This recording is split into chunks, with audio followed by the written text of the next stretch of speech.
nungguin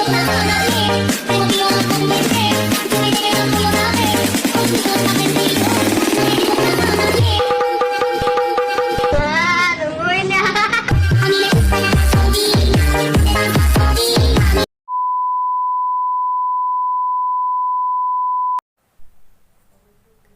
Assalamualaikum warahmatullahi wabarakatuh. Saya Muhammad Hulamenul Haq dengan nomor induk mahasiswa 2120227. Saya akan sedikit menjelaskan materi tentang aspek kepemilikan dalam kewirausahaan. Kewirausahaan secara harfiah berasal dari kata wirausaha. Wira berarti berani dan usaha berarti bisnis. Jadi, wirausaha berarti berani berusaha atau berani berbisnis. Kewirausahaan adalah dunia usaha atau dunia bisnis, dunia atau bidang yang berkaitan dengan pemanfaatan peluang pengelolaan sumber daya untuk memperoleh keuntungan. Usaha atau bisnis adalah upaya atau kegiatan untuk memperoleh keuntungan melalui penjualan barang atau produk atau penyediaan jasa. Kewirausahaan saat ini tidak bisa lagi menghindar dari situasi dan kondisi perdagangan bebas dunia. Wirausaha perlu akses pasar sebesar-besarnya ke pasar dunia, dan sebaliknya juga dituntut oleh pelaku usaha global untuk membuka pasar domestik. Kewirausahaan dirasakan semakin penting perannya dalam pengembangan perekonomian nasional. Kewirausahaan efektif untuk meningkatkan kesejahteraan rakyat melalui kontribusinya pada peningkatan pertumbuhan perekonomian sekaligus pemerataan pertumbuhan ekonomi.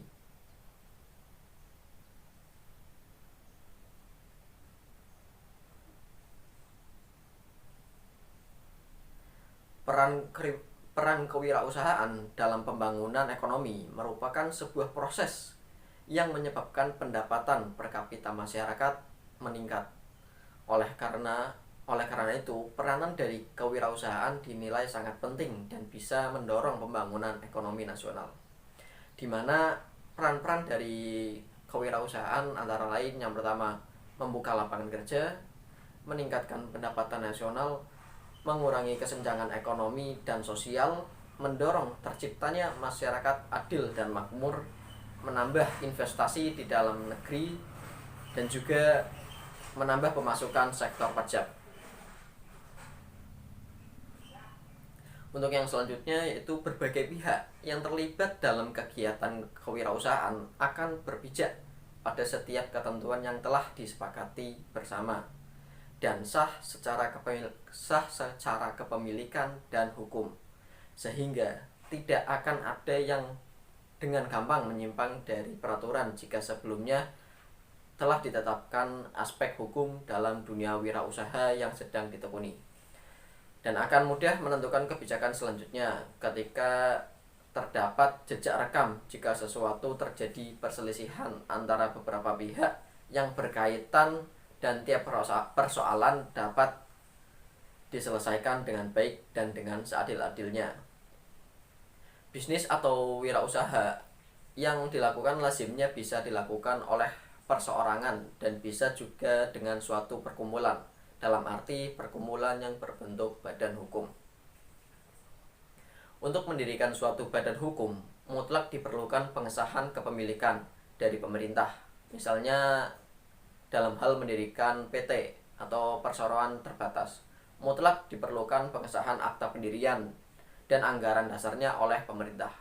Sebuah usaha akan dikatakan telah berbadan hukum dan sah atas kepemilikannya jika telah memiliki minimal akte pendirian dan quote yang disahkan oleh notaris. Ditambah lagi dengan adanya SIUP atau surat izin mendirikan usaha dan SK Menteri Kehakiman yang diterima dalam pengesahan akte pendirian. Mereka yang telah berbadan hukum sebenarnya memiliki manfaat, yaitu dengan berbadan hukum usahanya terdaftar pada Kementerian Perindustrian, Kementerian Perdagangan, pemerintah daerah, dan instansi terkait lainnya. Dengan usaha yang sudah terdaftar tersebut, instansi terkait dan pemerintah daerah bisa melibatkan mereka dalam berbagai aktivitas baik dalam negeri maupun luar negeri, yang secara tidak langsung bisa memperkenalkan usaha serta membantu pemasaran sekaligus perluasan pasar. Analisis hukum yang merupakan tujuan dari aspek hukum dan kepemilikan dalam suatu kegiatan bisnis adalah untuk meneliti keabsahan, kesempurnaan, dan keaslian dari dokumen-dokumen yang dimiliki oleh suatu perusahaan atau badan usaha. Badan usaha yang akan menjalankan bisnis perlu mempersiapkan hal-hal yang berkaitan.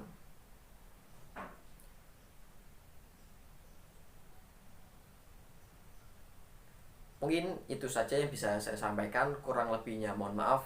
Cukup sekian, wassalamualaikum warahmatullahi wabarakatuh.